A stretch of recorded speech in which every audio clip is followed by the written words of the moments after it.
Bueno, estas son algunas opiniones que hemos recabado acerca de la adaptación que cada año realiza la Real Academia sobre su diccionario de español. En esta ocasión incluye palabras como perreo, posturear, machirulo, chunda chunda, incluso crack, cuando nos referimos a una persona que destaca en algo. Bueno, vamos a hablar de ello con la persona que ya nos acompaña, Ramón Alemán. Muy buenos días, corrector ortográfico, autor de esa página Lavadora de Textos. ¿Qué opinas de esta revisión de este año?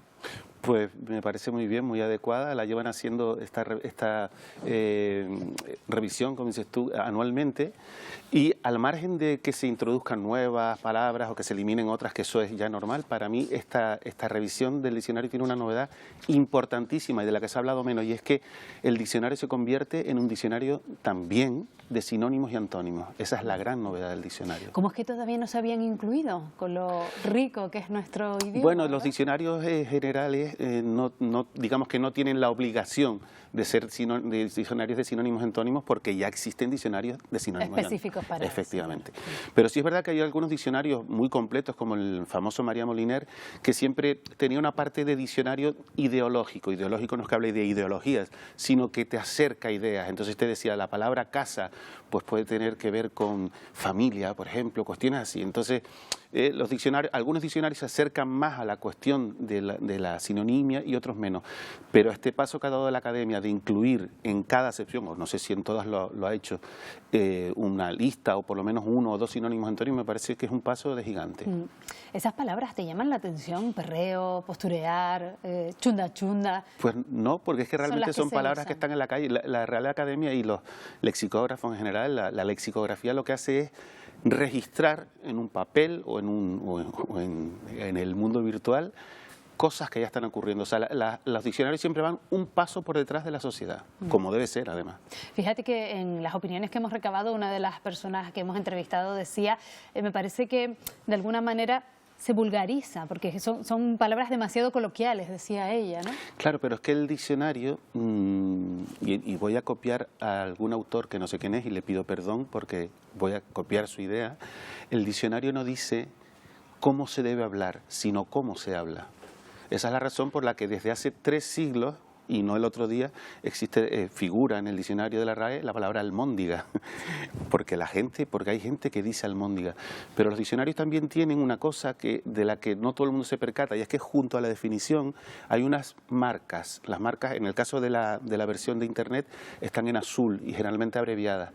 Y puede ser coloquial, vulgar, can, Canarias, por ejemplo. Si buscas la palabra baifo, te va a poner can. Entonces, sabes que esa palabra, por lo general, solo se utiliza en las Islas Canarias. Entonces, es tan importante leer la definición como leer las marcas. Como entonces, saberlo manejar, ¿verdad? Claro, entonces, y sobre todo saber que los diccionarios, primero, los diccionarios no dicen cómo debemos hablar, sino cómo se habla. Y segundo, importantísimo, porque creo que una de las personas que salió hace un momento en pantalla decía, me parece bien que la RAE acepte. No, la RAE no acepta, ni deja de aceptar. Esto me lo enseñó a mí un gran lingüista en los tiempos en los que yo empezaba en este mundo de la corrección de textos, Alberto Gómez Font me lo dijo. La RAE no es quien para aceptar una palabra. Ni la RAE, ni María Moliner, ni Manuel Seco, ni ningún diccionario. La RAE lo que hace es registrar una palabra cuyo uso se está documentando, pero el hecho de que no esté una palabra en un diccionario no significa que esa palabra sea inaceptable. Sencillamente no está en el diccionario, nada más. Y del mismo modo que se incluyen esas nuevas palabras, algunas acepciones, como por ejemplo crack, decíamos, existía crack, pero ahora pues se le da el uso de persona que destaca, ¿no?, en algún campo. Igual que se admiten nuevas, se deberían, o ocurre que se retiren otras. Lo digo porque en la versión anterior, en la anterior revisión, mejor dicho, del año pasado, se admitió, por ejemplo, cubrebocas, nueva normalidad. ¿Ya no serán un poquito lejanas? Sí, en cada revisión del diccionario se hacen fundamentalmente 3 cosas: añadir palabras, eliminar palabras y enmendar o ampliar. Enmendar es corregir o modificar algunas las acepciones, o añadir una acepción de una palabra, como en el caso de crack. Sí desaparecen palabras. Hay 2 palabras, si tú buscas en un artículo en Google palabras que han desaparecido del diccionario de la RAE, te van a aparecer 2 que a mí me fascinan, que son cocodriz y cuñadez, ambas acabadas con Z.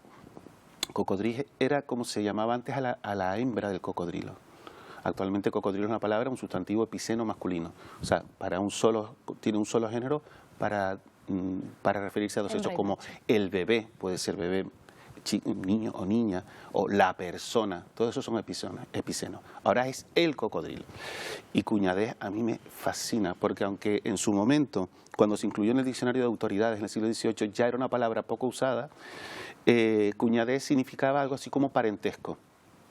Pero es que ahora en el siglo XXI, con esta invasión de cuñados que tenemos, del cuñadismo, estaría muy bien volverla a incluir con una nueva acepción, ¿no? Pero a mí son dos palabras que me fascinan y sí se eliminan.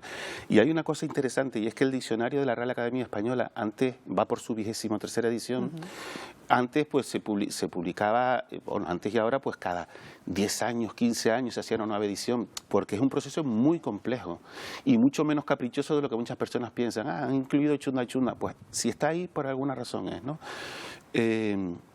Pero ahora con la magia de Internet, ellos tienen la capacidad de que en la versión electrónica y en la aplicación, hay una app, ya van incluyendo cada año las novedades. Ya en la aplicación se puede ver esos sinónimos, esos añadidos, esas enmiendas y todo lo que han incorporado en estos días.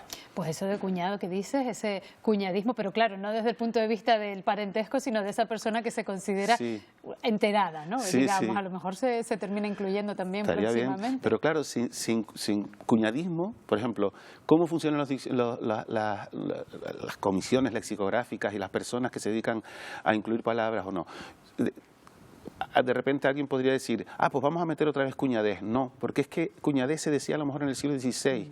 Incluso aunque le quieras dar un nuevo significado, ahora lo que utilizamos para referirnos a una persona que se supone que es un cuñado, sin darnos cuenta que a lo mejor uno también es un cuñado. Un poco sabelo todo, eso es otro asunto. El significado que estamos la que se utiliza ahora es cuñadismo. Entonces, si esa palabra llegara a incorporarse al diccionario, sería cuñadismo, no cuñadez. Respecto a lo que comentas de la COVID, estos son cuestiones, igual que entran lentamente al diccionario, también se van lentamente. Entonces, a lo mejor algunas palabras que han estado relacionadas con la COVID puede que sigan durante un tiempo. O a lo mejor resulta que dentro de 10 años, esperemos que no, volvemos a necesitar estar durante 2 años con cubrebocas o con estos todos. Volver a una nueva normalidad, ¿no?